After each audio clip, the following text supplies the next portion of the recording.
Hello, am I audible? Can anyone Yes, hear me? ma'am. Oh, okay, Yes, so ma'am, you are audible. okay, okay, fine.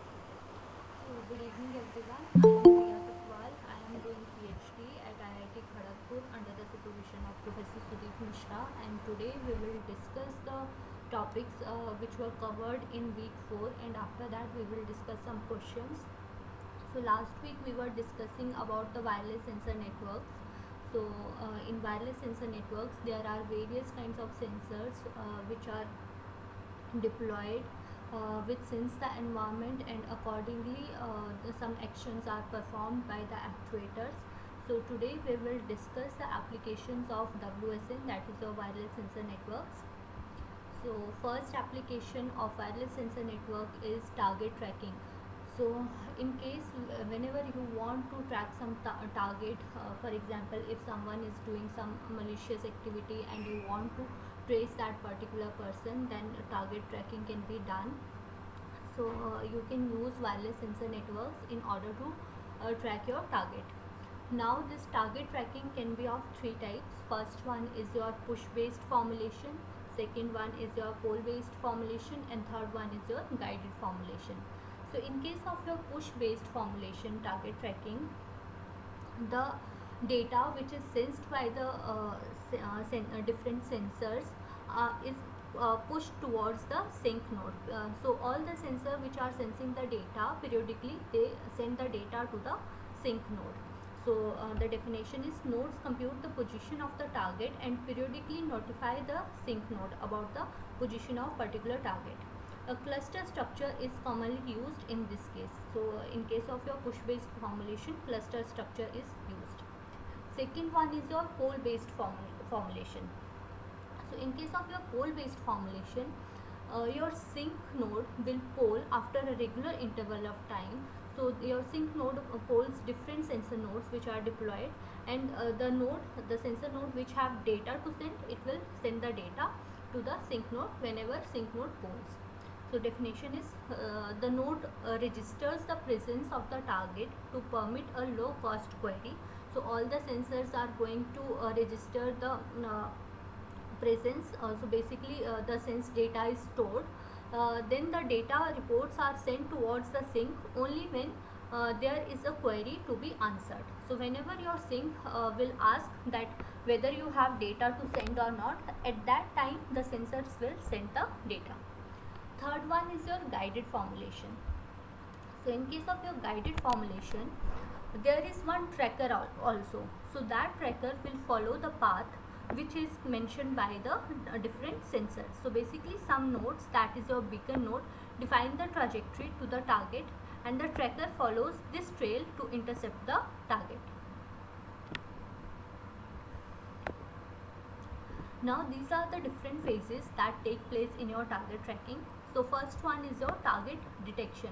So various nodes, various sensor nodes which are deployed, they will detect the presence of any target by sensing it. After that there will be node cooperation. So it will be decided that which node is going to send the data or which will not. So which will be in sleep mode and which will be in active mode. So that will be decided, and after that the nodes which are active, they will compute the position of the particular target.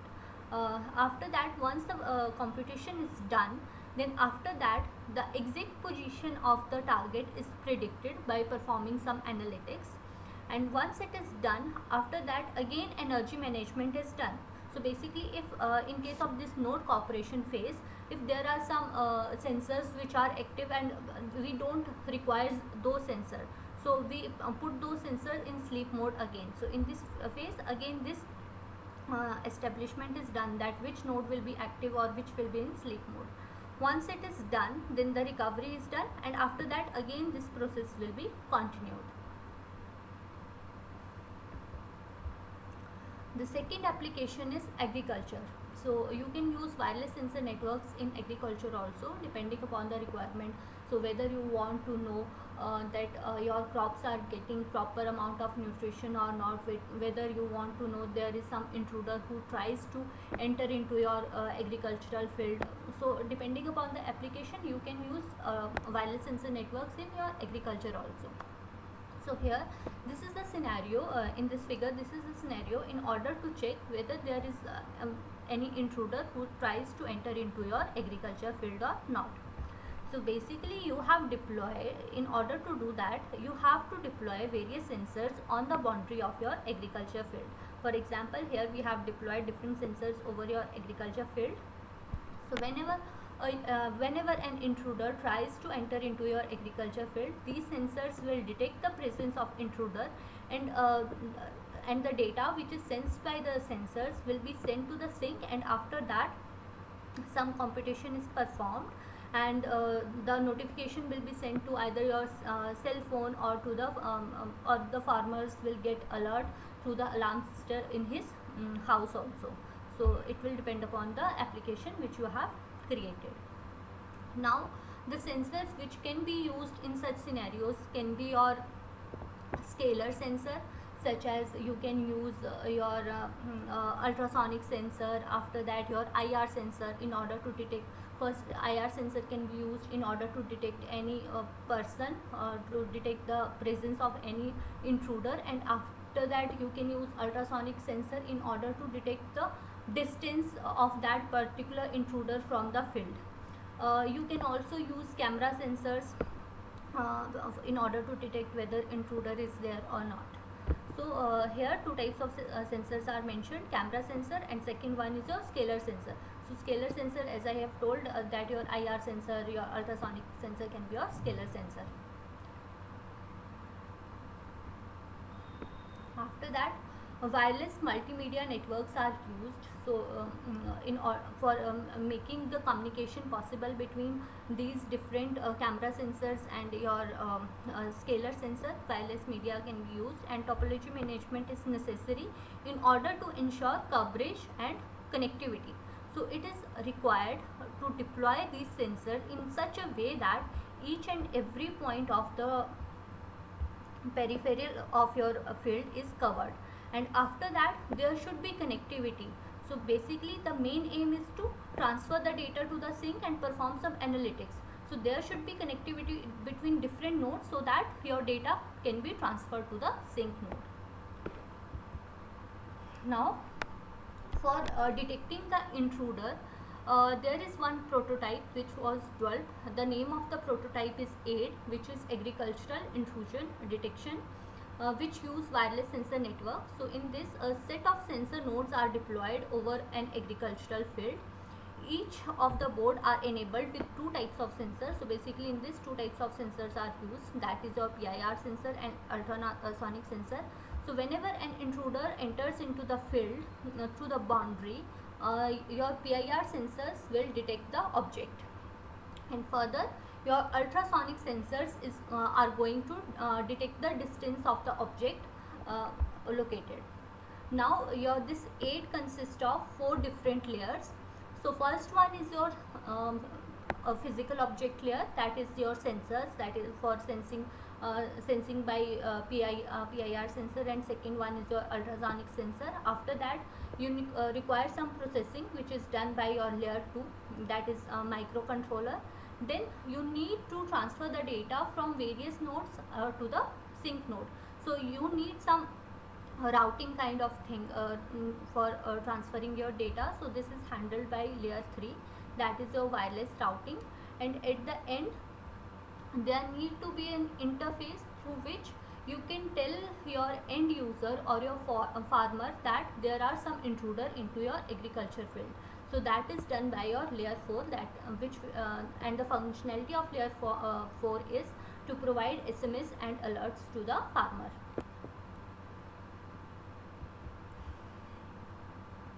After that, so in your security surveillance for your wild habitat monitoring, environmental monitoring, your scalar sensor nodes cannot provide precise information, because there might be chance that your scalar sensors are not able to detect the presence of intruder properly. So at that point you need camera sensor, because camera sensors are going to provide you exact information whether there is an intruder or not, at what distance the intruder is from your field. So for this camera sensors provide much precise information as compared to your scalar sensor. But the problem with camera sensor is that first problem is the energy required by camera sensor is more as compared to the scalar sensor. Second, the data which is captured by your camera sensor, it require more processing power in order to process that, because your camera sensor either get video or it will capture the images. So for doing this image processing, large amount of computation is required. So basically there should in order to do better surveillance, there is a need of a system which have both scalar sensor as well as camera sensor. So topology management in wireless multimedia sensor application. So video data are larger in size, which require larger bandwidth and consume high battery power, and the coverage of event should be provided as soon as event occur. Further, connectivity is another important factor that should be provided during video transfer from the event area to the control center. So in order to ensure both coverage and connectivity, Mishra et al. Proposed a distributed topology management system with the help of which consider both coverage, connectivity and also the network lifetime. So basically in this paper they have considered that how to deploy different sensors, that is your camera sensor as well as your scalar sensor, so that the lifetime of complete network is more. Second, they have deployed in such a manner that the complete area is covered properly and there is connectivity between different sensors. Now the next application is nano networks. So in case of your nano networks, you can also use wireless sensor network. So basically your nano sensors can communicate with each other, and EM communications are used for the communication of your nano devices. So nano network centers around 0.1 to 10 terahertz channel. So the main advantage of nano networks is can be seen in your biomedical field. So you can use these nano sensors, you can place inside your human body and get the information about the working of different vitals. Next application is underwater acoustic sensor networks. So in order to get information about marine life or what exactly is happening in your oceans, you can use a wireless sensor network. So internode communication, so in case of your underwater placement of your wireless sensor network, the internode communication is affected due to the interaction of wireless acoustic signal with these solitons, as a result of which network performance is greatly affected.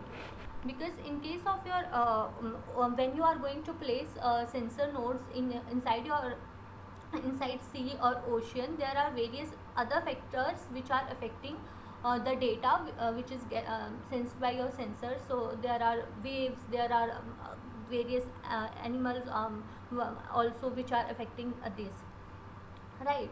So the internode communication is affected due to this in case of your water acoustic sensor networks. So in a layered shallow oceanic region, the inclusion of the effect of internal solitons on the performance of network is important. So whenever you are going to place sensor nodes inside your ocean, you have to consider these other factors also. So based on various observation, it is proved that non-linear internal waves, that is considered as solitons, are one of the major scatters of the underwater sound. If sensor nodes are deployed in such an environment, inter-node communication is affected due to the interaction of wireless acoustic signal with these solitons, as a result of which network performance is greatly affected.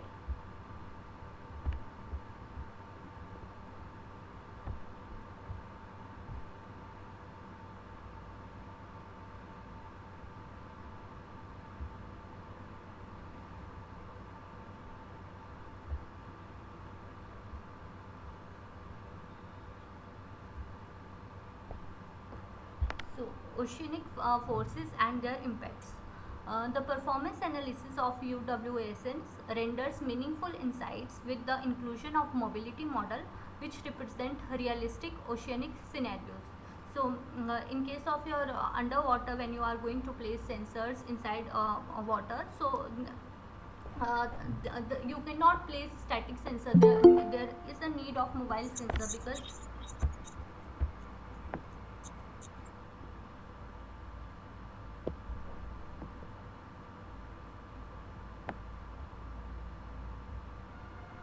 um, after that, the existing works on performance analysis of UWASN lacks the consideration of major dominating forces, which offers impetus for a node mobility. The existing works are limited to only shallow depths or coastal areas. So in order to resolve these problems, that is, first one is your mobility, second one is your to consider the other works only consider shallow depths. So Mandal et al. Proposed a method which considered the physically mobility model, named as oceanic forces mobility model.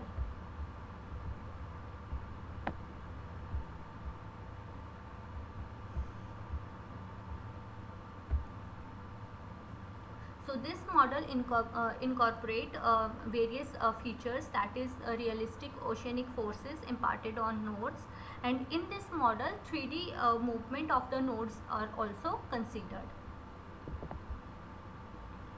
Now after that, there is one more approach, that is your tic-tac-toe architecture. So in this, self-organizing virtual architecture for underwater sensor network is proposed. So circulating, the duration of connectivity between the underwater nodes is considered, and a self-organizing network architecture by utilizing the dynamic formation of virtual topology is proposed in this architecture. Now, so first, the two main areas which need to be considered in wireless sensor networks are coverage and connectivity. So coverage means the area of interest which we need to consider. So that particular area should be covered properly. So this means coverage. Now connectivity. So connectivity means all the nodes which are present in the network, all the active nodes which are present in the network, they are able to sense the data and further transfer the data to particular sync node. So this means connectivity. So first of all, the main point is to cover the area, because if you are not able to cover the area, so there might be a particular point through which an intruder can go into your field or whatever. So you need to cover the area properly. Second main point is, okay fine, you have covered the area, but if the nodes which are present, they are able to sense the data, but somehow they are not able to transfer the data to the sync node. So in that case also there is a problem. So after coverage there should be connectivity also. So sensor coverage studies how to deploy or activate sensors to cover the monitoring area. So two factors that should be considered in coverage is sensor placement. So at what place you need to place the sensor, and what exactly should be the density of the sensors. Two modes which can be considered in order to consider the coverage. So first one, you can use static sensor, and second one you can use mobile sensors also. Now the relationship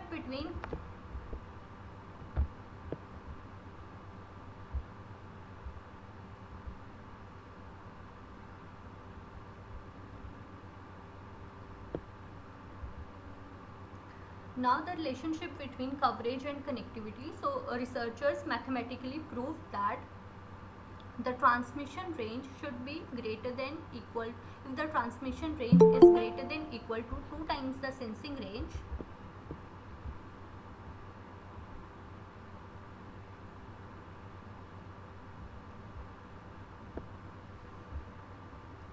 then it means your coverage implies connectivity, right?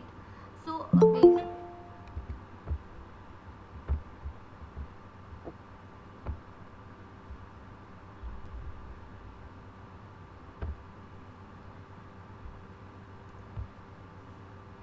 now coverage is the main issue, because if you ensure that the area is covered properly, since most of the sensors satisfy this condition, that is transmission range should be greater than 2 times the sensing range.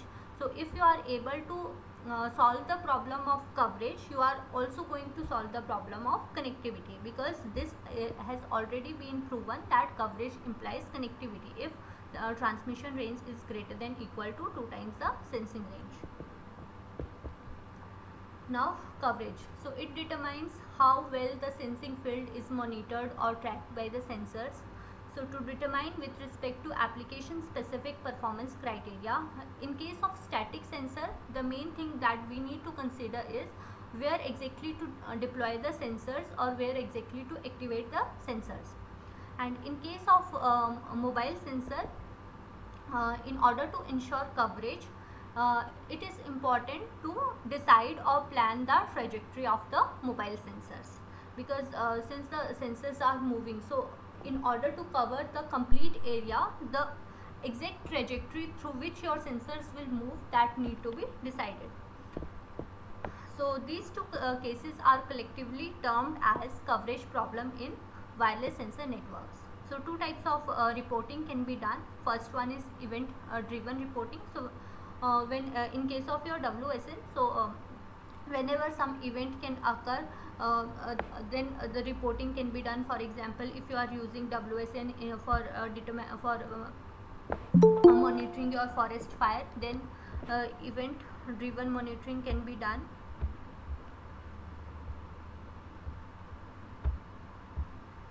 On the other hand, The second type of reporting is on demand. So on demand means whenever your end users demand for a particular kind of data, then reporting can be done.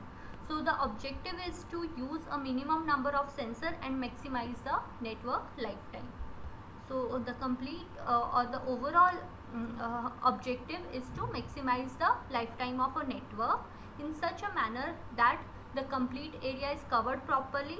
There should be connectivity by using minimum number of sensors. Now the coverage algorithm proposed are either centralized, distributed and localized.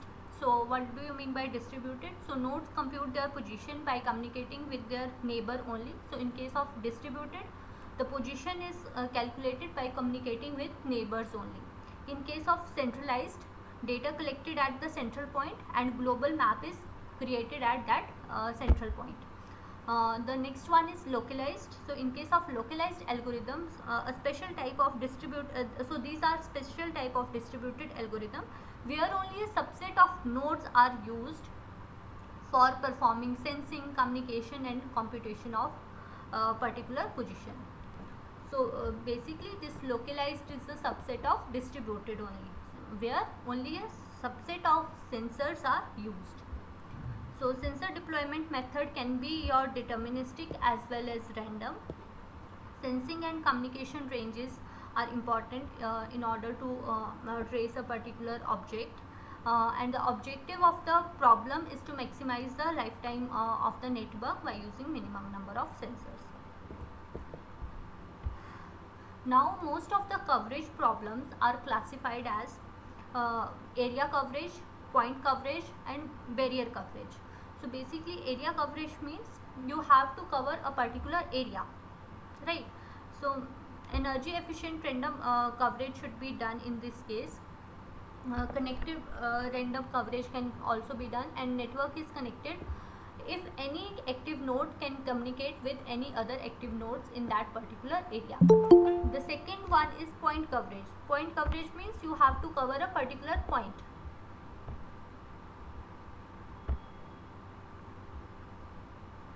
So the objective is to cover a set of points. So there can be random point coverage which distributes sensors randomly so that every point must be covered by at least one of the sensor at all time. And it can be deterministic point coverage also. So here same thing is done but in a deterministic manner. In case of random, the distribution of sensor is done randomly. However, in case of deterministic, it should be done in deterministic manner. Third one is your barrier coverage. So barrier coverage means you have to cover a particular barrier. Barriers mean any border or boundary, right? So if you want to cover any particular barrier, so there are three types. One is one barrier coverage. It is covered by at least one sensor. So in case of two barrier coverage, it is covered by at least two sensor, and in case of k barrier coverage, you are going to cover a particular barrier by at least k sensors.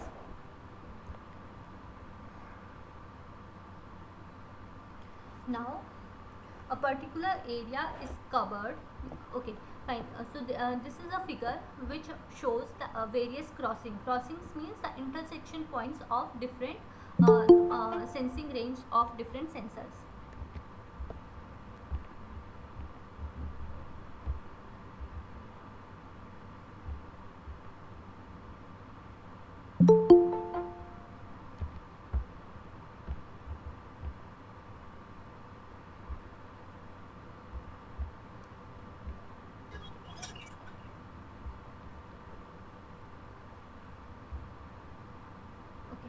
Crossing means the intersection points of the sensing regions. For example, there are three sensing regions of three sensors. So crossings are this point, this point, this point and this point. Now a continuous region R is covered if there exist crossings in R. So first criteria is there should be crossings, and second criteria is every crossing in R is covered. Okay.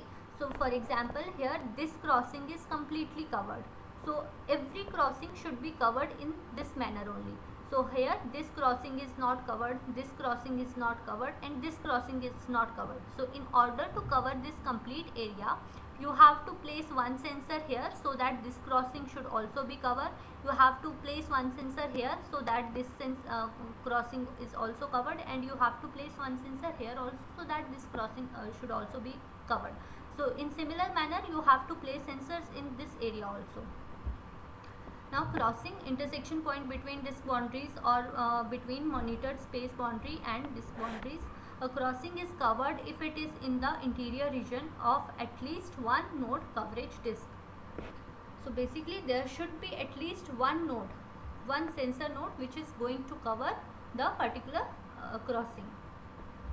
So in the second figure, as you can see that these points, this crossing, this crossing, this crossing and this crossing is not covered. So in order to ensure complete coverage, you have to place one sensor so that these all crossings are covered.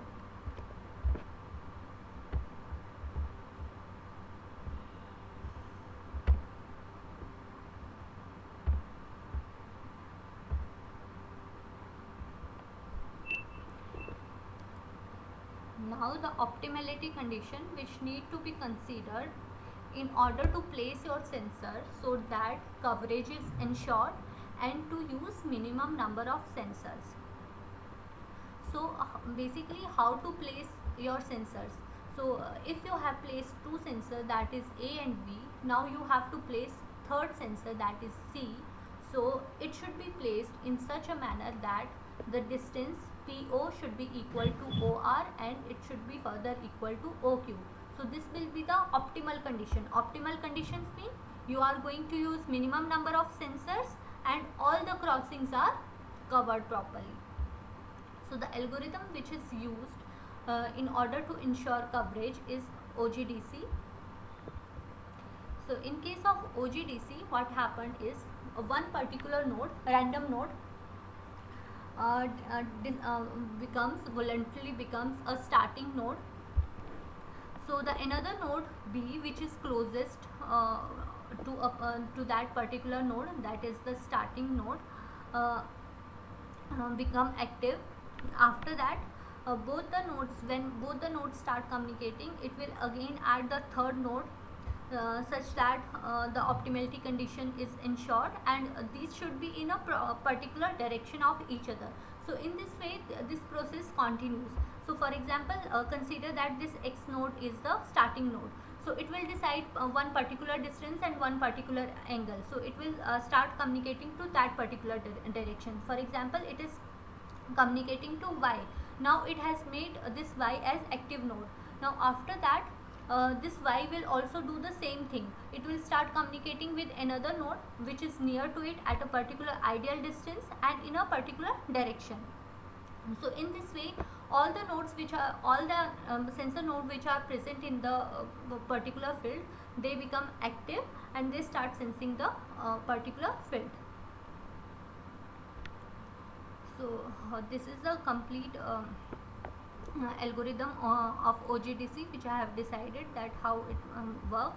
So first one is select the starting node. So each node voluntarily participates with probability P. It chooses a back of time randomly. So if it does not hear anything from its neighbor, it declares itself as a starting node, and it will declare its position and preferred direction.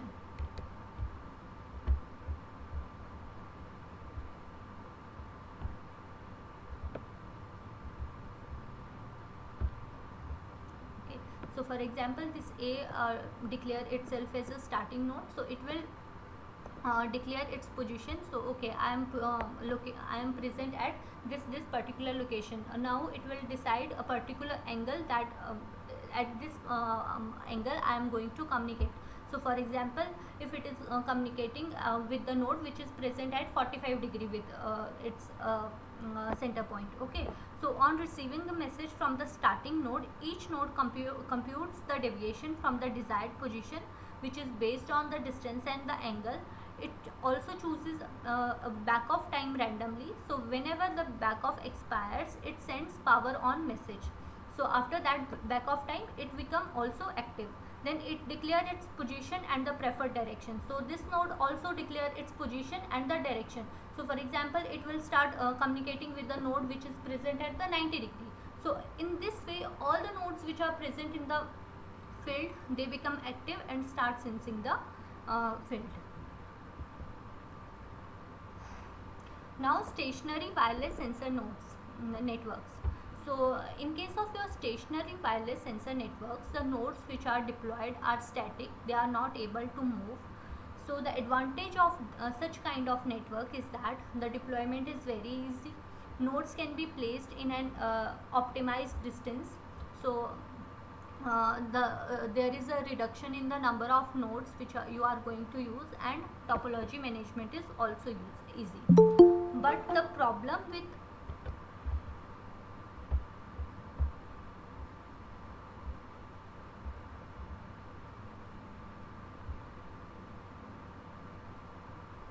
audio is echo. Okay.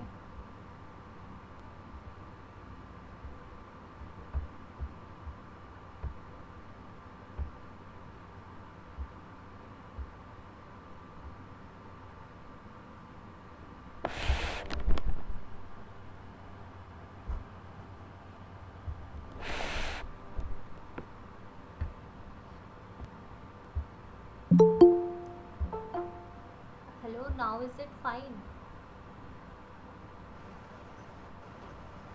Yes, ma'am, it's fine. Okay.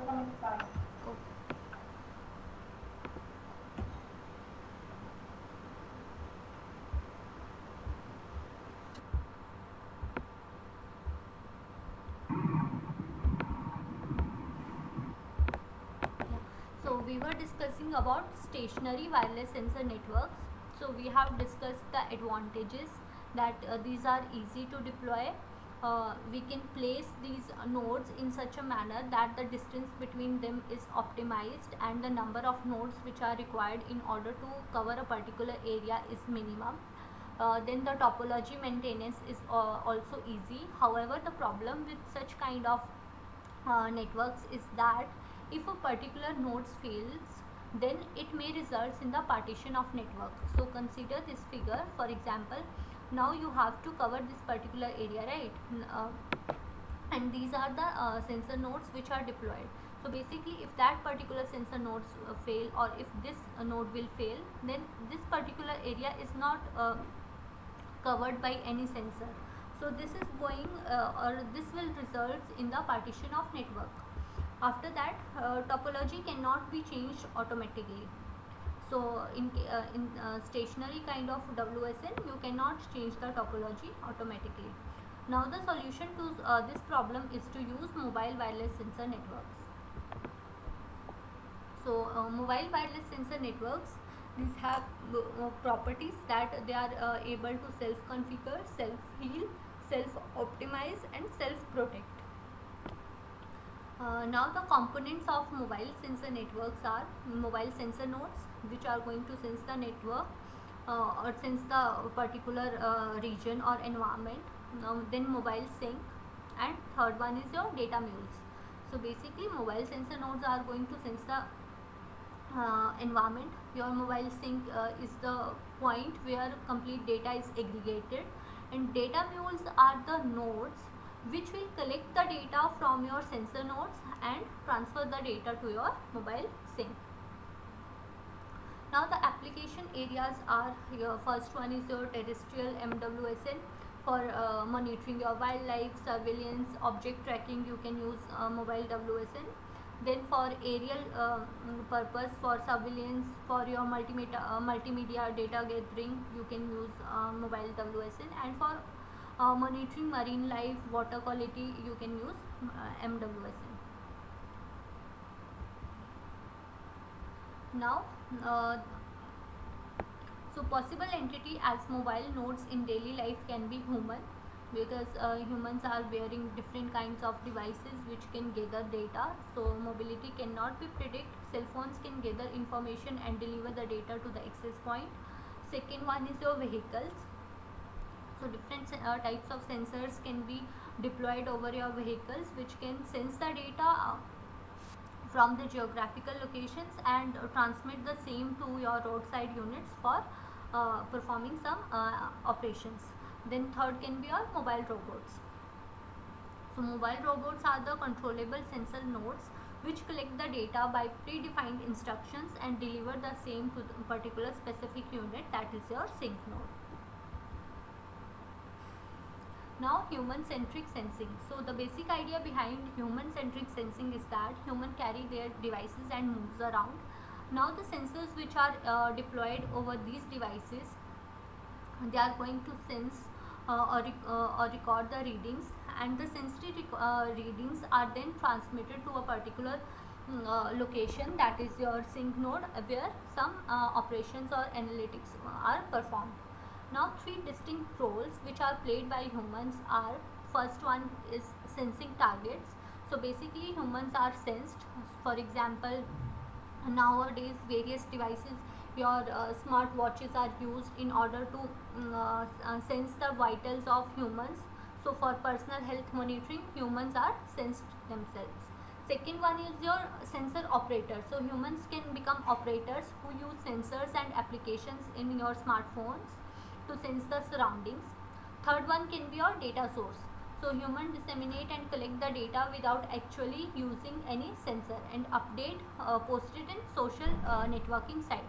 So in case of your data source, the humans are not using any sensors, but whatever they are getting from environment, so they are going to post it through your social media. So in this way also the data can be transferred. Now the challenges in human centric sensing. So first one is energy of devices. So yeah, humans use various devices, so these require energy. You need to charge them after regular interval of time. Then participant selection. So what will be the subset of humans that will be sensed, or who will be the particular set of users which are going to use these applications. And after that, privacy of the user, because in case of human centric sensor, you are either sensing the humans themselves, right? So their personal information is involved in this case. So privacy of the user is one of the major concern in case of your human centric sensing. Now the next topic is UAV networks. So UAV networks means, anyone who can tell me the full form of UAV? Unmanned aerial Unmanned vehicles. aerial vehicles. Right. So basically here your different um, sorry. So here in case of a UAV, aerial devices consist of various sensors, and the network which is formed by these devices will form a network which is called your UAV network. So the features of UAVs networks are given here. So first, there should be mesh or star networks are used in this case. Flexible deployment and management of new services using SDN. Then routing protocol should be adaptive in nature, because since UAV devices are mobile, so your routing protocol should be adaptive. Then contribute towards greening of network, so these should use minimum amount of energy. Then these should be multitasking. And then large coverage area should be done by your UAVs. Then easily reconfigurable for varying missions should be there. Now the challenges. So first challenge is frequently change in network topology, because these are mobile, so there is change in network topology.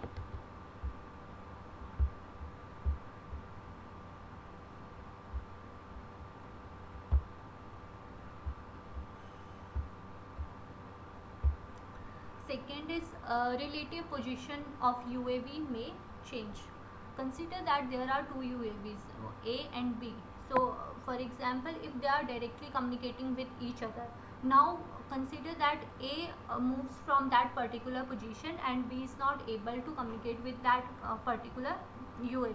Now the relative positions of both are changed, right? Third is malfunctioning of your UAV. Consider that one of UAV is not working, Then intermittent link nature. So the connection between or the network between the UAV devices is not consistent. There is intermittent network which is present in your UAV devices.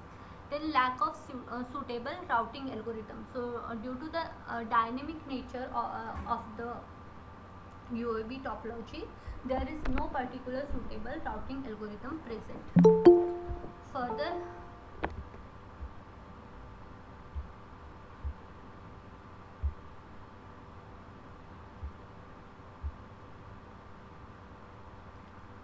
Further, there are frequent link breakages due to your intermittent kind of network. These are prone to malfunction. Then a huge power requirement is there, very complex network topology. Then physically prone to environmental effect, for example wind, rain, etc. Now the topologies which are used in UAV is star and mesh. So first one is star here. So in case of star topology, there is one one is a normal star topology and other one is your multi-star configuration. So in case of your star configuration, that is normal star configuration, there is one ground control station which is going to control all the UAV devices which are present in the network. However, in case of your multi-star configuration, there are various stars present. So basically, for example, this is one star topology, this is another star topology, this is another star topology. So basically here in this case, there is one central point. So all the UAVs which are present in this star are going to communicate with one UAV, which is further going to communicate with ground station.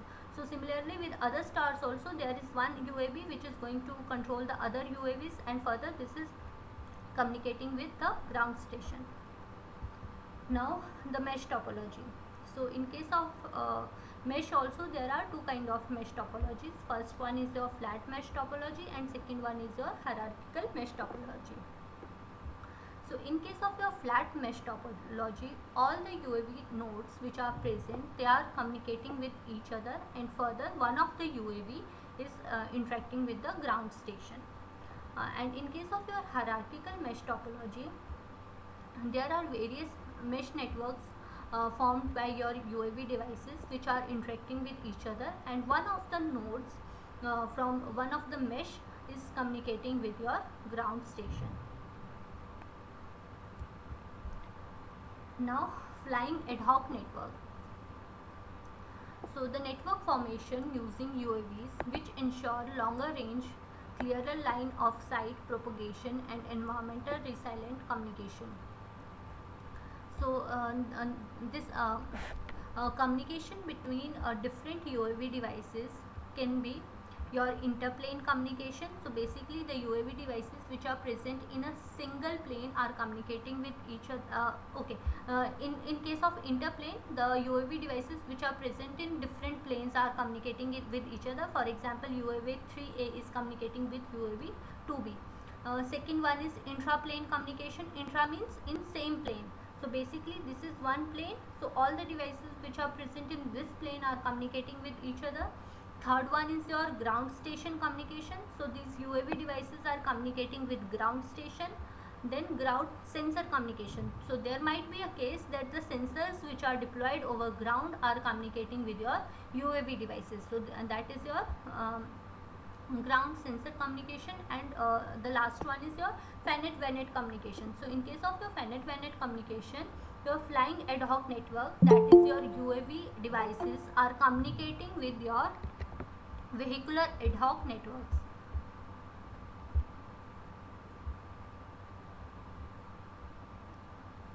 So basically these UAV devices are communicating with the sensors which are deployed over your vehicles. Now the next topic is your machine to machine communication. So in case of your machine to machine communication, different machines are communicating with each other, making the environment automatic. For example, in this scenario, consider that these two cars crashes with each other. Now some sensors are deployed over these two vehicles, right? So these sensors are going to sense that some crash has been taken place. Now the data which is sensed by these sensors are sent to the control center, that is your access point. Here some analytics is performed, and based on that analytics it is determined that crash has happened. So on the basis of that analytics, one alert is sent to the hospital that crash has been taken place. After that, one is sent to the ambulance that there is an emergency here, you have to send the ambulance there. And one is saved in the and the data is further saved into your servers also.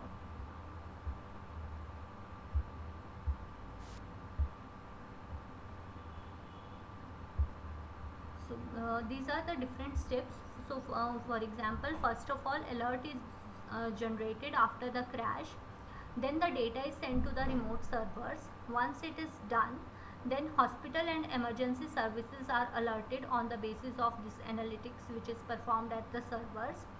Then after that, ambulances are dispatched by the hospitals, and then once it is done, uh, the patient vitals automatically transferred from the ambulance to the doctors. So basically all the machines are interacting with each others automatically. So this is machine to machine communication. Now the features of machine to machine communication. So there should be large number of nodes or devices which are deployed. It should be of low cost and energy efficient. Small traffic per machine should be there. Then large quantity of collective data should be there. M2M communication free from human intervention. So in case of your machine to machine communication, there should be no human intervention. Now this is the service architecture of your machine to machine communication. So basically different machine to machine area network communicate with each other by using this core network. So it is divided into 4 layers. First one is device, then user, then application, and then access.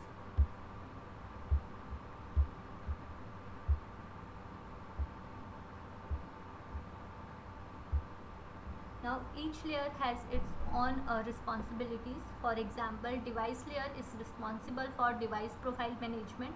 So it will record the ID of different devices which are present. Then device and M2M area network management. So network management is also done by device layer, and then device searching is done by your device layer. The second one is user profile management. Here the IDs of different users are maintained. Then authentication is done by this layer, and then charging is also done by this layer. After that, application layer is responsible for data collection, data control, service management, and connection management. Then access is responsible for app management, app searching, and web portal.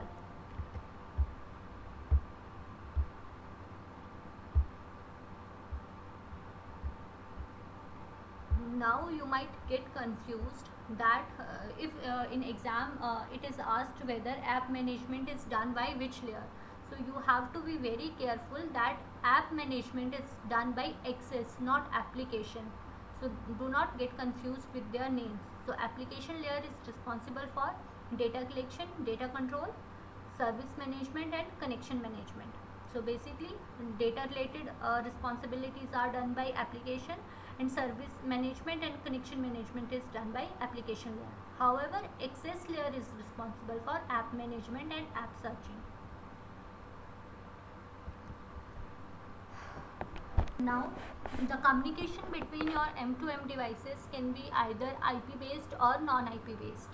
Okay, so if your M2M area network is non-IP based, then if it wants to interact with your IP network, then you need some gateway where there is seamless application layer. However, your transport layer, network layer, and your MAC and physical layers are different. So basically there is a need for the protocols which are used in these layers to get translated into your IP based network.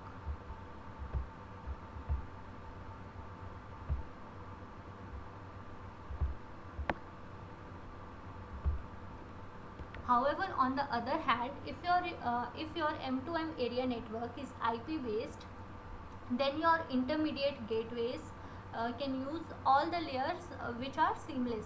So basically you don't need to translate the protocols of your M2M area network to some other kind of protocols which are used by your IP network.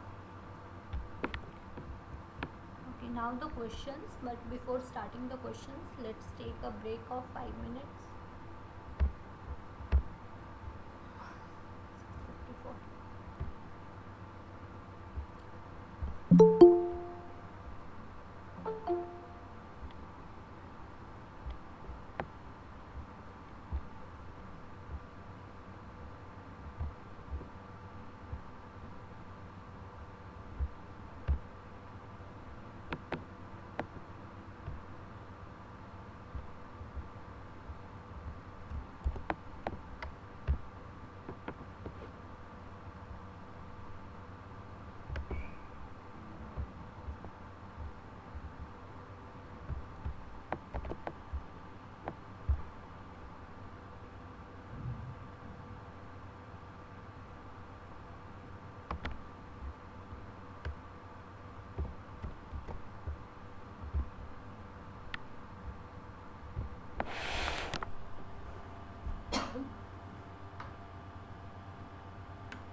let's start with the questions. So question number 1 is, which of the following M2M node types have no IP support? Options are low end sensor nodes, mid end sensor nodes, high end sensor nodes, all of the above. Anyone?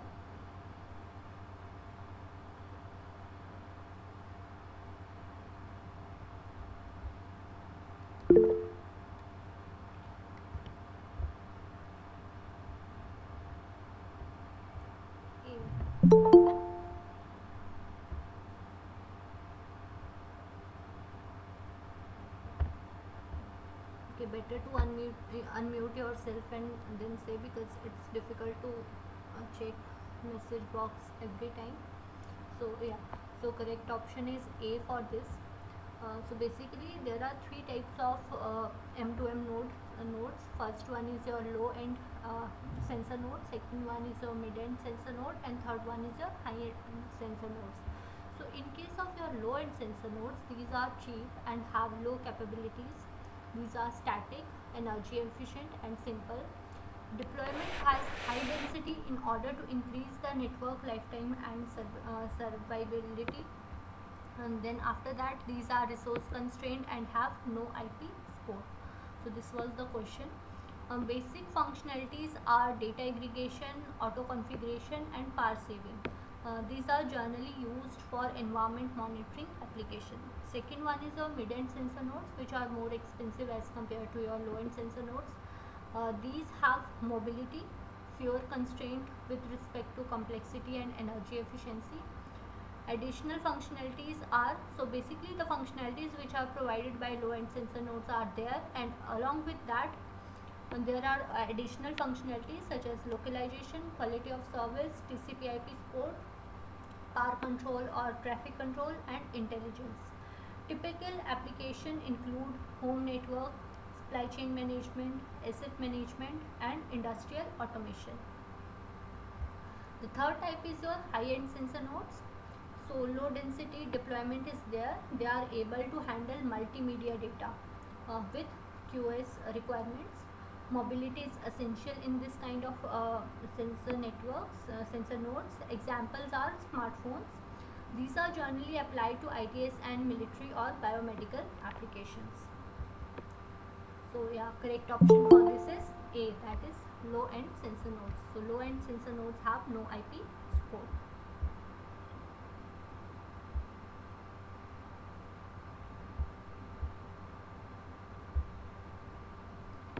Next question is, which of the following is true for wireless sensor networks if transmission range is greater than equal to 2 times the sensing range?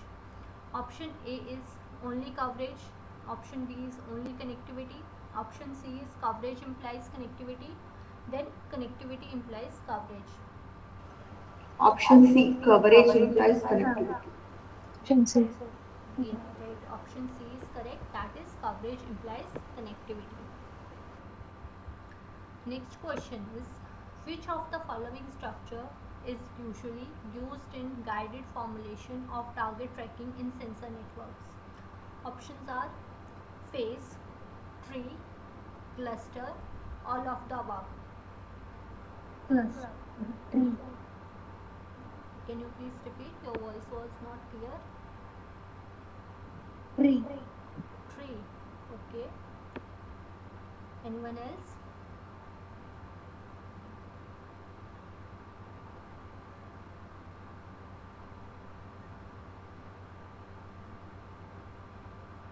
Which of the following structure is usually used in guided formulation of target tracking in sensor networks? Options are phase, tree, cluster, all of the above.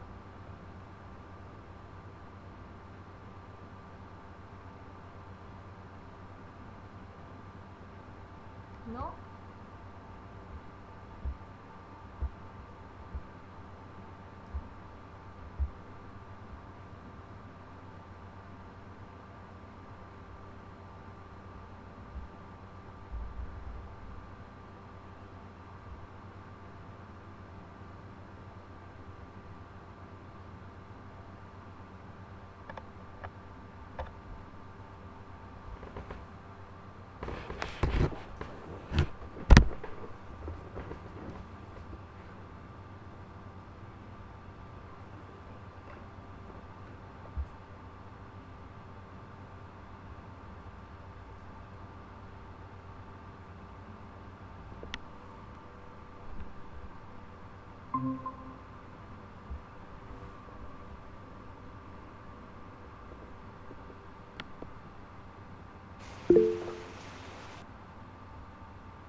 Sorry, there was some network issues, so due to which I lost my connection.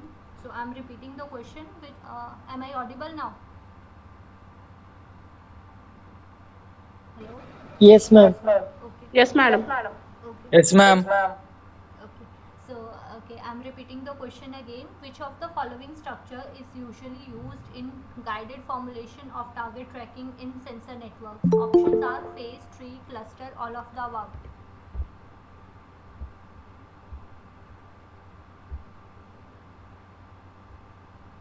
B. Anyone else?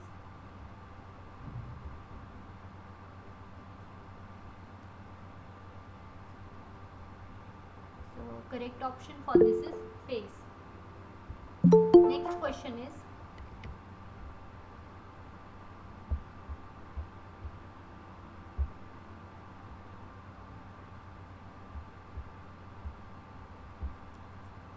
which of the following is not a characteristic of UAV networks? Options are intermittent link nature, static network topology, dynamic relative positions of UAVs, none of the above.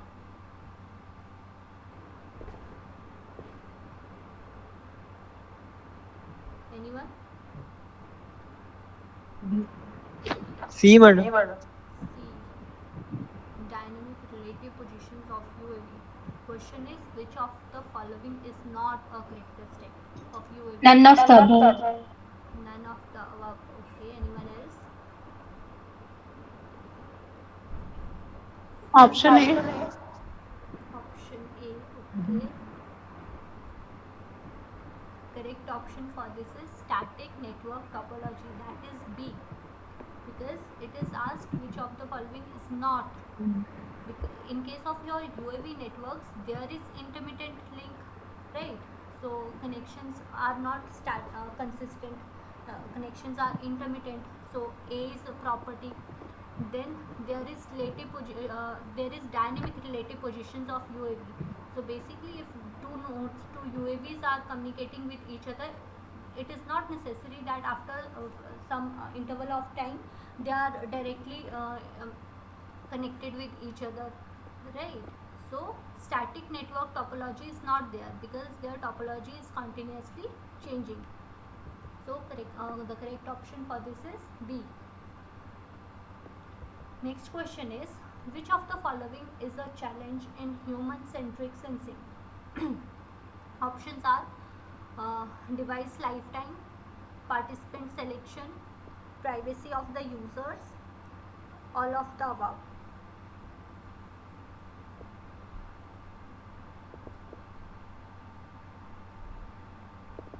Anyone? Option A, madam. Option A. Anyone else?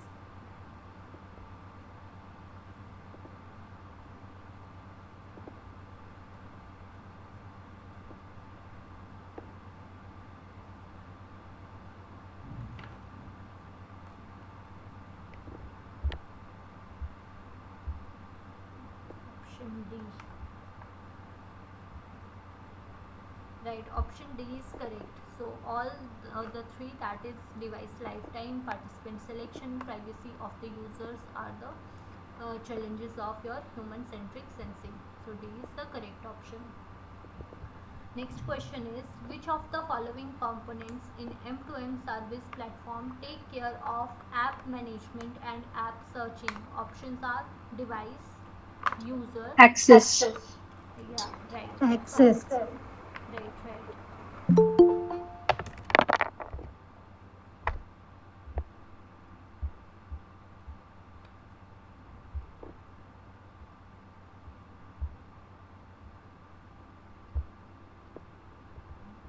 Yes. So this is the architecture. So Access is responsible for app management, app searching, and web portal. Next question is in distributed coverage algorithm, nodes compute their position by communicating with options are central node, sync node, neighbors only, none of the above. Neighbors only. None of the above. Okay, anyone else? C. C. Okay. Sync nodes. Sync nodes. Okay, anyone else?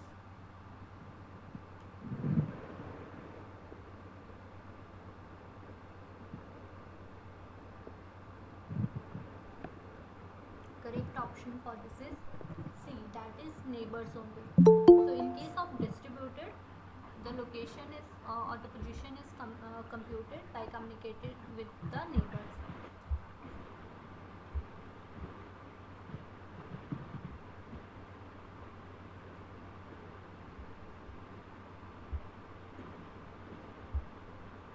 Next question is in multi-star UAV network topology, blank nodes from each group connects to the ground station. Options are 0, 1, more than 1, or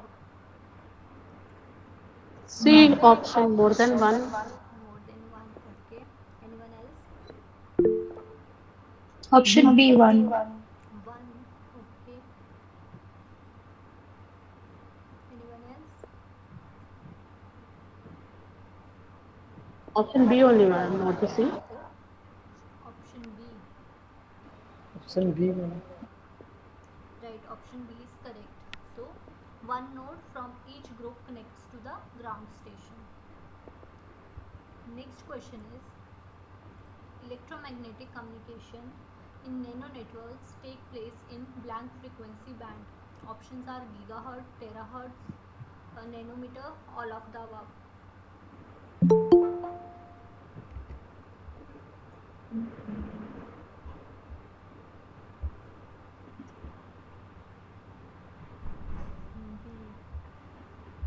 Terahertz. Terahertz, right, and the range is 0.1 terahertz to 10 terahertz.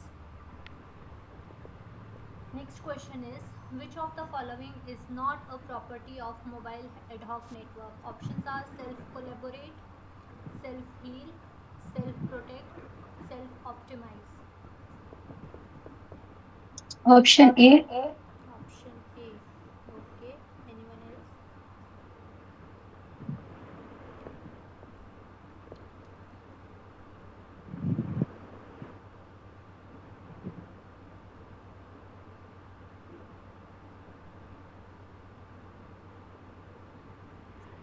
Anyone? Yeah, so option A is correct. Self collaborate is not a property of mobile ad hoc network. Next question is which of the following layer seamlessly integrate IP network with M2M area network in non-IP based M2M network? Options are application layer, transport layer, network layer, physical layer.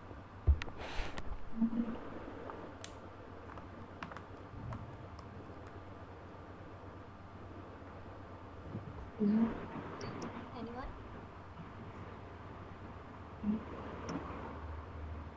Application, madam. Application, okay. Anyone else?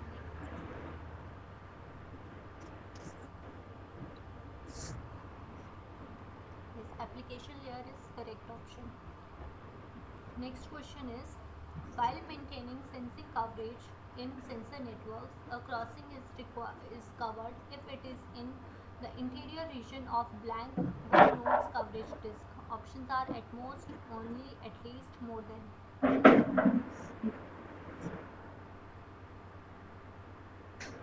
Option C.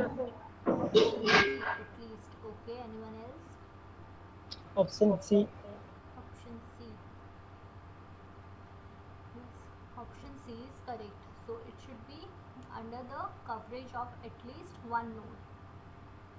Next question is which of the following UAV network topology is decentralized? Options are star, infrastructure mesh, ad hoc mesh, none of these.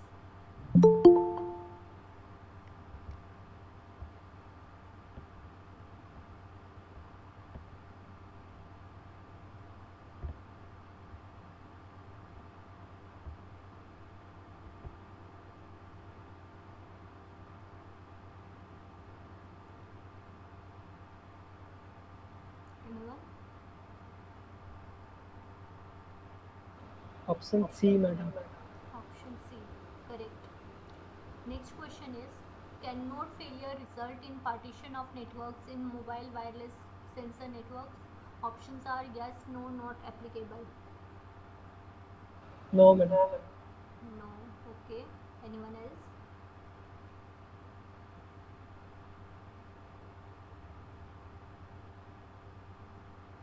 Yeah. So no is correct. So in case of mobile WSN, your node failure will not result in the partition of networks. However, in case of your static wireless sensor networks, if a node fails, then it will result in the partition of network. Next question is, which of the following is true for high-end sensor nodes in M2M node types?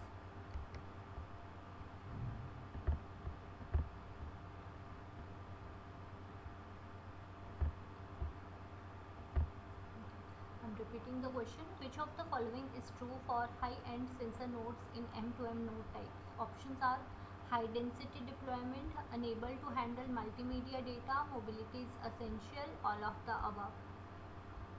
All of the above. High density deployment. Okay, anyone else? Mobility is essential. Right, mobility is essential is correct. Because in case of your high-end sensor nodes, there should be low-end deployment. So if you are not going to deploy the sensors in very high density, then it's fine. Their sensing range is large. They are able to handle multimedia data, so B is incorrect. Mobility is essential, so your high-end sensor nodes are able to move, so option C is correct. Next question is, which of the following UAV topology is self-configuring? Options are mesh, star, both mesh and star, grid.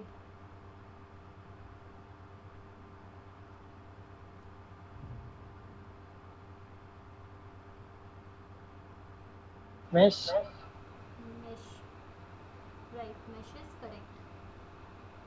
Next question is, in journal, the target tracking problem consists of a WSN whose nodes are strategically or randomly deployed across the sensor field. Is the statement true? Yes or no? Yes, madam. Yes. Okay. Anyone else?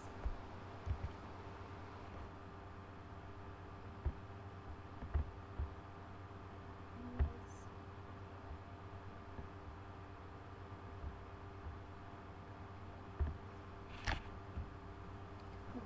So correct option for this is yes, that is A.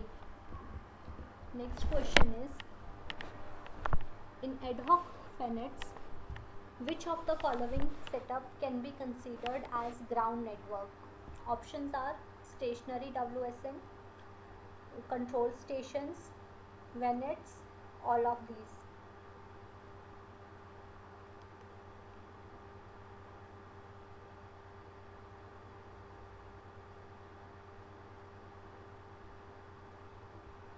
Anyone? All of this. All of these. Okay, anyone else? I'm repeating the Control question. station. Control stations. Okay, why not stationary WSN and VANETs?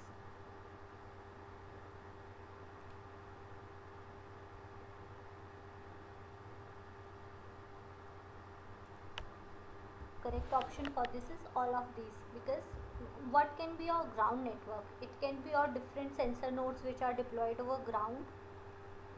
So these can be stationary WSNs, right? It can be your the sensor nodes which are deployed over your vehicles. So it can be VANETs also. It can be your control stations. So all the three are correct. Next question is, which of the following components in M2M monitors the status of devices and M2M area networks and control them based on their status?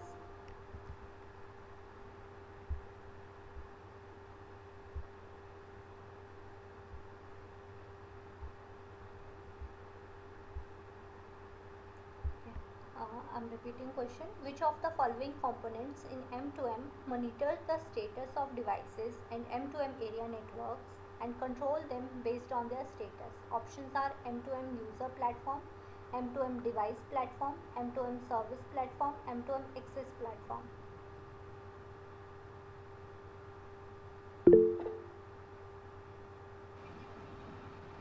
M2M device platform. Device platform, okay. Device platform. Okay.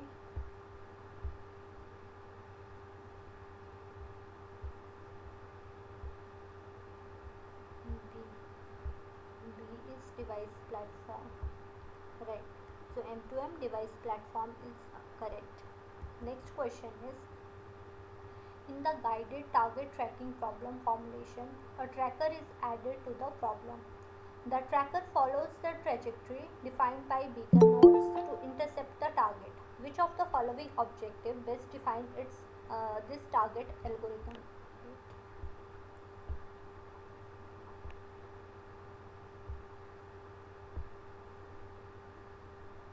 So options.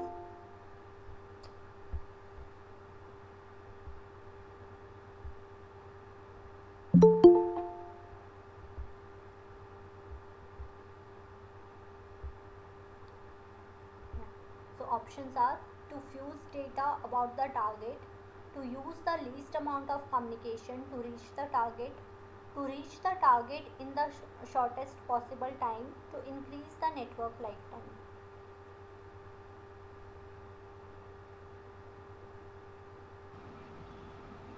To reach the Ma'am, target answer in the C shortest to be the possible. target the shortest possible time. Okay, C. Anyone else? Option C. Option C. Ma'am, option C. C. So everyone is saying C. Right. So option C is correct. Next question is, in WMSN's application, which of the following deployment can provide better sensing and prolonged network lifetime? Options are scalar sensor node, camera sensor node, both scalar and camera, vector sensor nodes.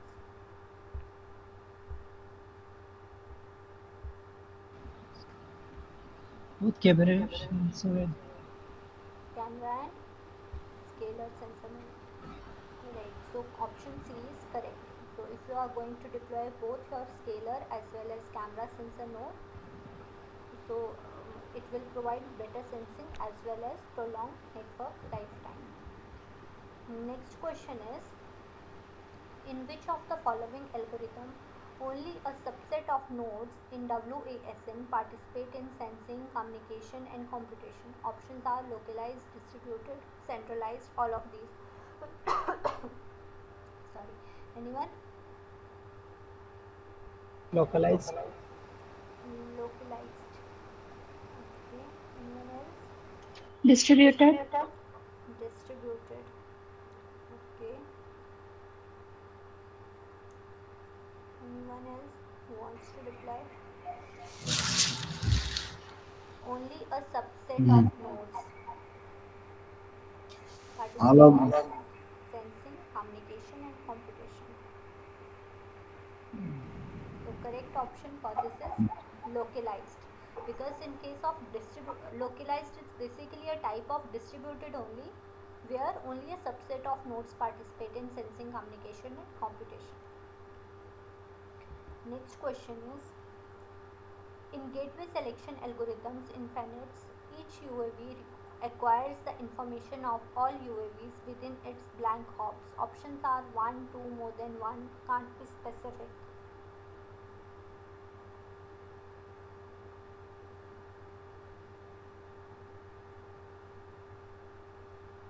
Anyone? 2. 2. Anyone else?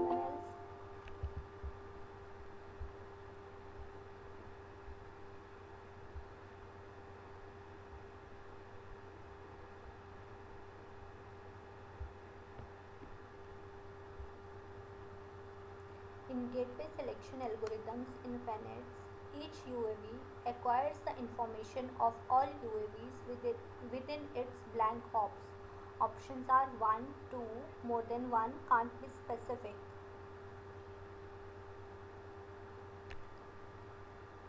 Yeah, So correct option for this is 2. Two. Next question is right 2. Next question is a crossing is covered if it is in the blank region of at least one node's coverage disk. Options are exterior, interior, either exterior or interior boundary. Interior. Interior. Okay, anyone else?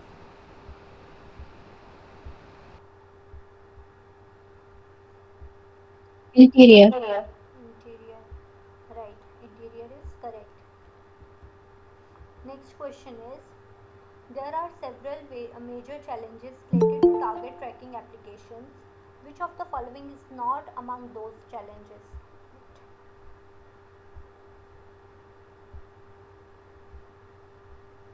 Options are target recovery, node non cooperation, future position estimation, energy management.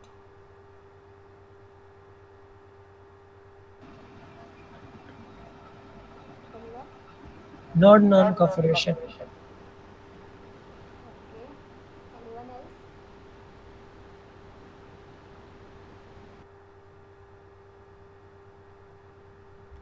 Yeah, so correct option is B.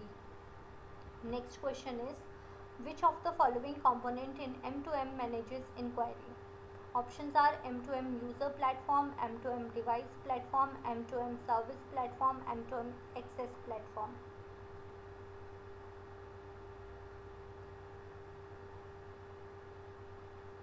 M2M user platform. User platform. Okay. Anyone else? User platform. User platform. Option A, ma'am. Right. Option A is correct. M2M user platform. Next question is which of the following is not regarded as one of the major scatterers of underwater sound in underwater acoustic sensor network? Options are nonlinear internal waves, solitons, linear internal waves, none of these. Option B. Option B, solitons. Okay. Anyone else? Linear internal waves. Right, linear internal waves is correct option. Next question is in OGDC, that is optimal geographical density control algorithm, a node blank if its coverage area is completely covered. Wake up, start listening, sleeps, back off.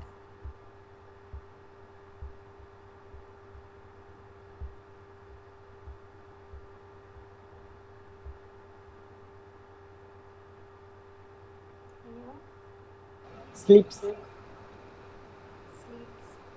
Right.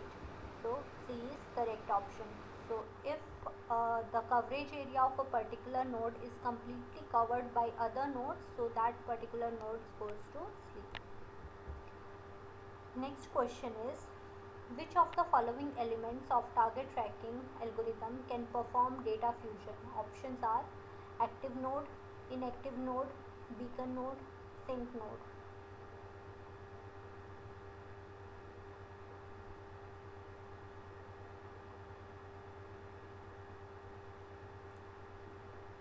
Anyone? Sleep node. What? Repeat please. Option C, ma'am. Option C. Sync node. Sync node. Okay.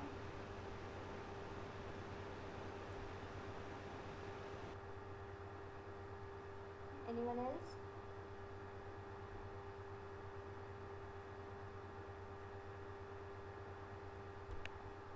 So correct option for this is sync node. Next question is which of the following component of mobile WSM moves in order to collect data from the sensor nodes? Options are mobile sensor node, data mule, mobile sync, both data mule and mobile sync. Data mule. Data mule. Okay. Anyone else?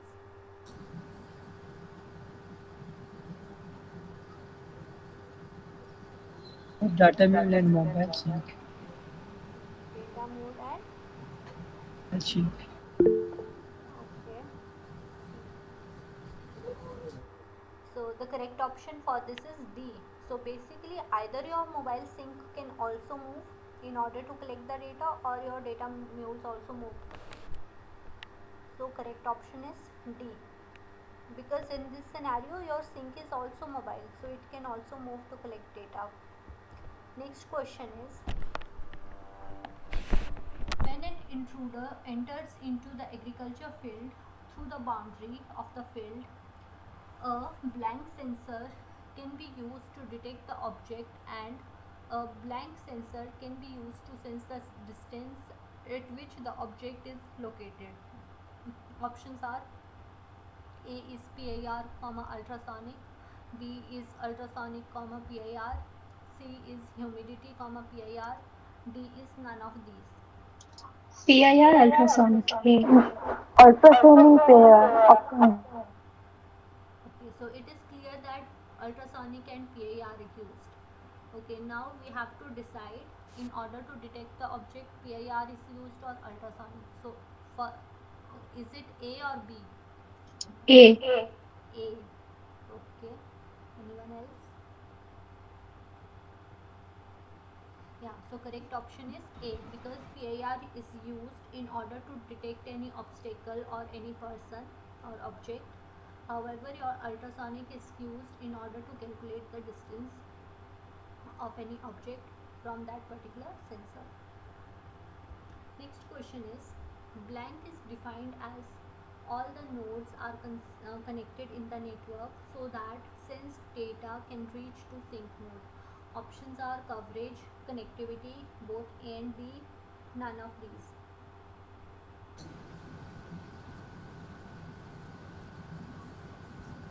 Option B, connectivity. B, connectivity. Okay. Connectivity. Right, connectivity is correct. So option B is correct for this question.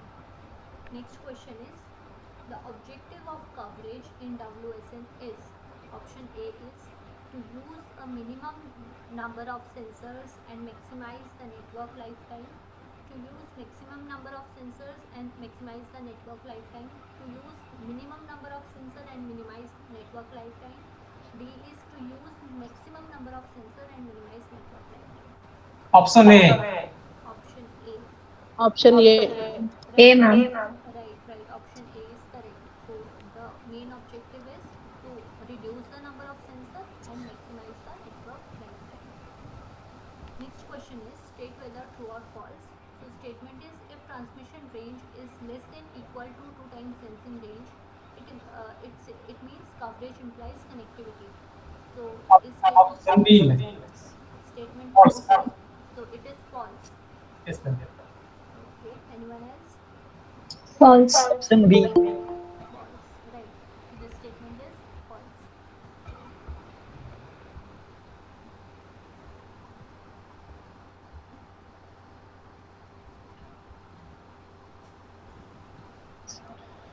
Next question is, a mobile entity that collects the data from sensor nodes goes to the sink and delivers the collected data from different sensor nodes are called. Options are data molecule, static node, data mules, none of these. Option C. Option News. C, data mules. Anyone else? Data mule. Data mule. Right, data mule is correct.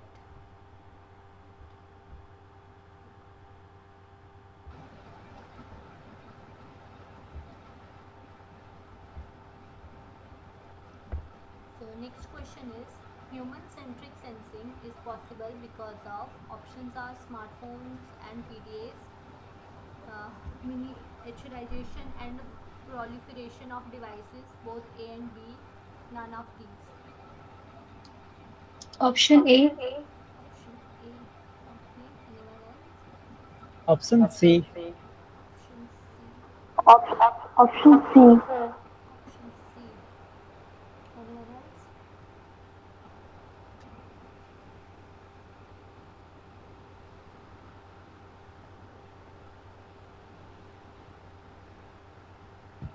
The correct option is C, that is both A and B. Next question is, Which of the following are the roles played by humans in human-centric sensing? Options are sensing targets, sensor operators, data source, all of these.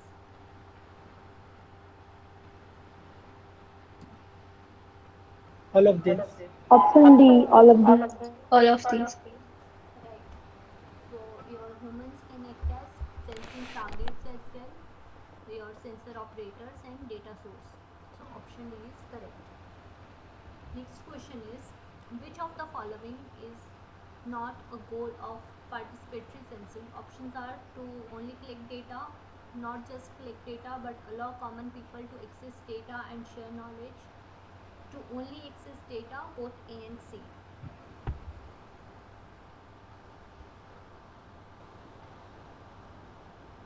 Option D.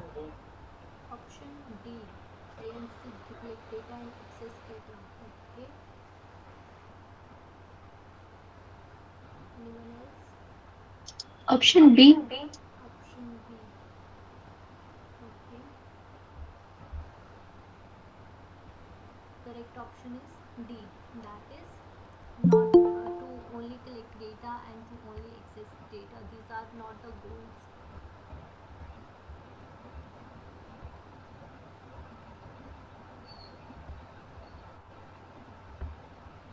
Next question is, the two popular network topologies in UAV are, options are ring, mesh and star, buzz, all of these. Option B. Mesh and star. Right, option B is correct.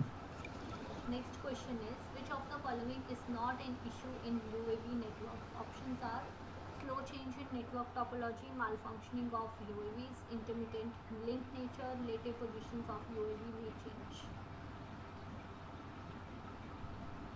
Slow change in network topology. Slow change in network topology. Okay, anyone else?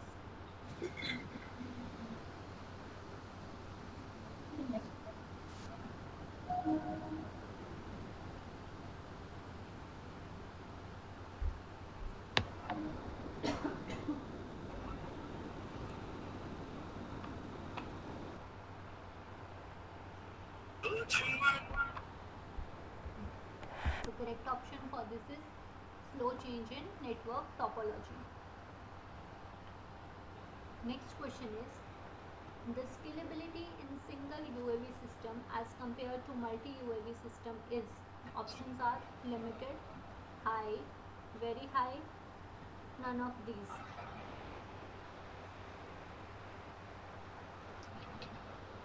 Limited. Limited. Okay. Anyone else? Option M. Limited.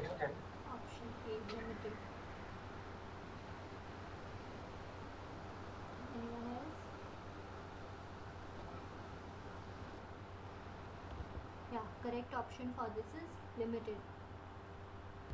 Next question is, typical types of mesh networks in UAV networks are, options are A is solid mesh and hierarchical mesh, B is plain mesh and solid mesh, third is flat mesh and hierarchical mesh, none of these. C. C is flat and hierarchical. Okay, anyone else?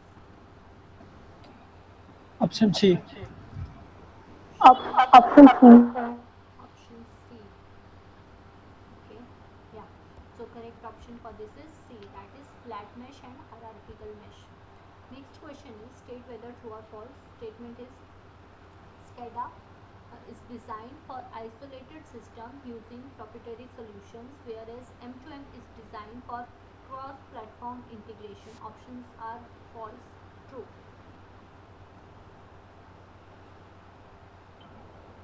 True. True.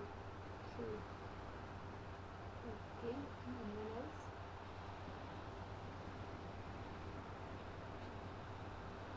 True. True. True. B. Yeah. So option B is correct. So this statement is true. Next question is, which of the following is not a feature of M2M? Options are large number of nodes or devices, high cost, energy efficient, small traffic per machine or device.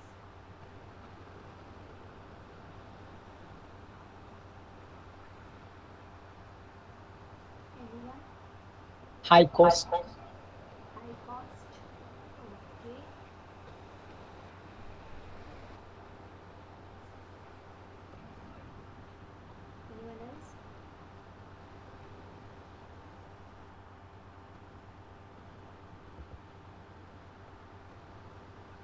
Yeah, high cost is correct option. Next question is which of the following is not an M2M node type? Options are low end node, high end node, out end node, none of these. Option C. Option Op- C, out end node, right? So option C is correct option for this. Next question is which of the following is a component in a typical sensor network? Options are sink, gateway, router, all of these. All of this. All of these. Okay, anyone else? All of these. All of these. Yeah, all of these is correct option. Next question is which of the following is a feature of smart parking? Options are shorten parking search time for drivers, it reduces traffic congestion, increases urban mobility, all of these. All of these. All of these. Okay, All of all of these. Yeah, so it is all of these. Next question is in journal target tracking problem consists of a WSN whose nodes are strategically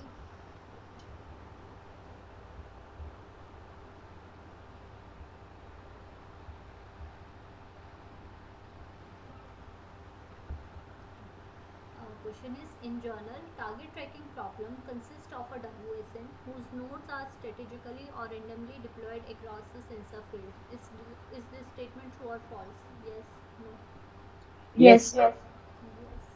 Anyone else? Yes. Yes. Right, so yes is correct. Next question is okay, I think this is not for this week, but okay, you can try. Match the following. So here in the first column sensors are given and in the next one purpose is given. So first industrial revolution, second industrial revolution, third and fourth industrial revolution, and purpose is mass production, mechanized production, industrial internet of things, internet evolution and automation. You have to tell in which phase what kind of things are done. I know this is not from this week, but you can try it.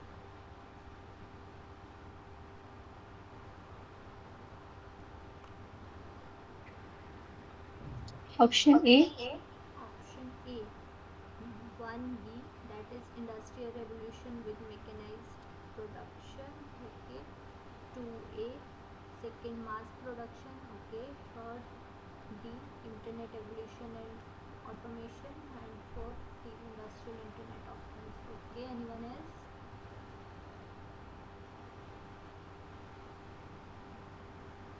1B, 2A, 3D, 4C. Which option? A. A. Okay. Right, option A is correct. So in first industrial revolution, mechanized production has been started. Then in the second industrial revolution, the mass production of goods are done. Then in the third, internet evolution and automation has been done. And in the fourth, industrial internet of things came into existence. Next question is in smart grid communication, the gateway acts as a link between smart meter and data aggregator unit. True or false? This is also not for this week, but try.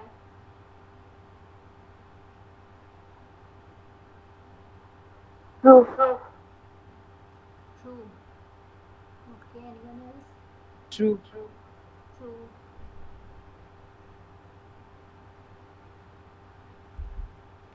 Yes, this statement is true. Next question is in OGDC algorithm, a node blank if its coverage area is completely covered. This is repeated question.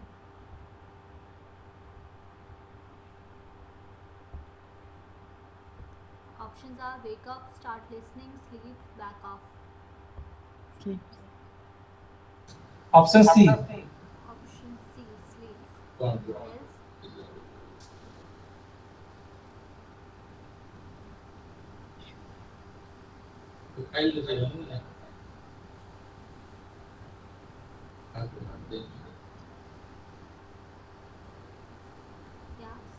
correct option. Next question. What?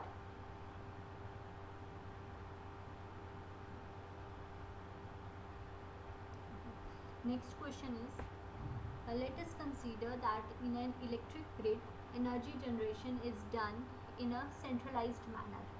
Additionally, energy is getting distributed only from power plant to industry. Finally, it requires manual monitoring and restoration of the grid. Which of the following represent the aforementioned electric grid? Options are smart grid, traditional electric grid, isolated grid, none of these. Try. This is also not for this way. Traditional electric grid. Traditional electric grid. Okay. Yeah, this is very easy. You can try. Yeah, correct option for this is B. That is traditional electric grid. Because in this case, manual monitoring and restoration is done. So if there is manual monitoring, it means there is nothing smart there. So it is not smart grid. However, it is a traditional electric grid. Next question is, suppose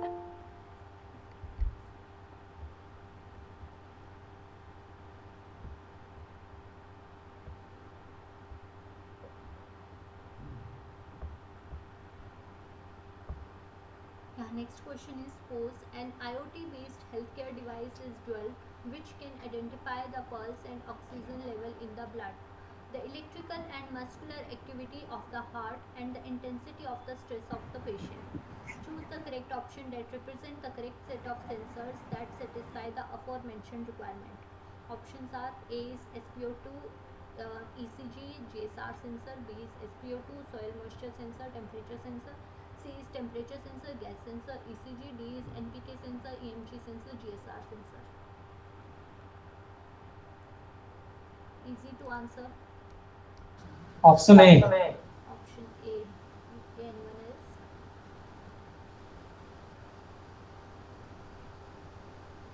Option A. You have to identify pulse, oxygen level, and muscular activity.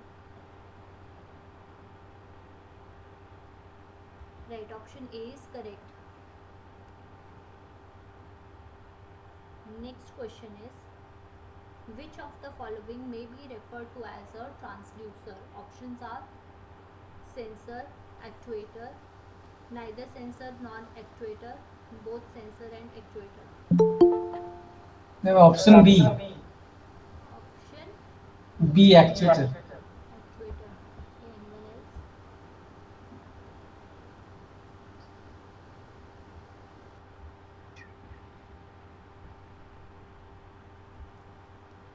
Both sensor and actuator. Both sensor and actuator is correct. So option D is correct. Next question is, which of the following properties in smart grid covers load forecasting? Options are power system efficiency, distributed generation, power quality, consumer participation.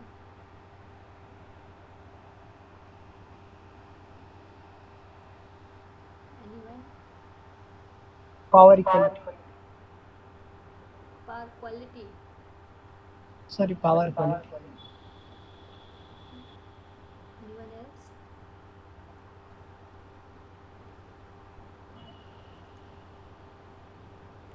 So correct option is C, that is power quality. Next question is, which IoT technology in smart cities is responsible to concisely integrate the functionality and communication capabilities of all involved devices? Options are radio frequency identification, wireless sensor network, addressing, middleware. Anyone? Option B wireless sensor network. Option B. Option B. Okay, anyone else? Option D. Middleware. Okay. Yeah, correct option is middleware.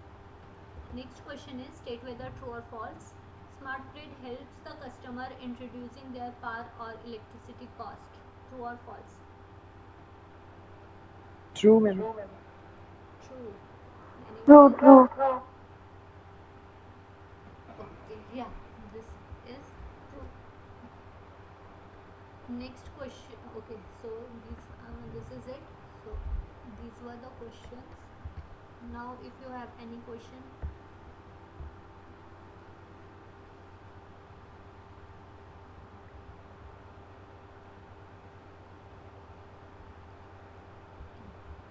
so I'm sharing the link again.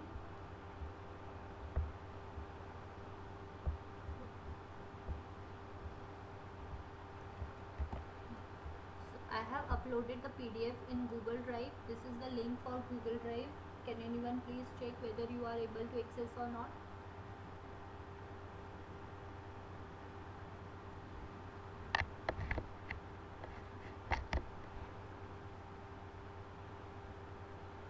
Yes, ma'am.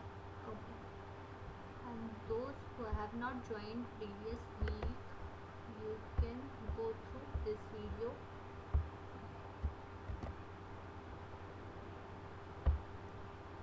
Okay.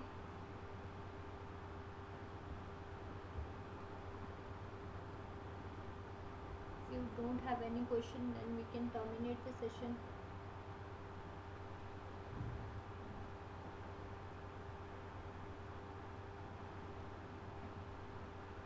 No questions, right?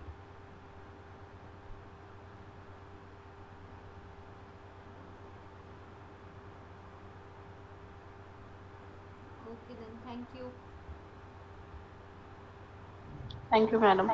Thank you, ma'am. Thank you so much, madam. Thank you, ma'am.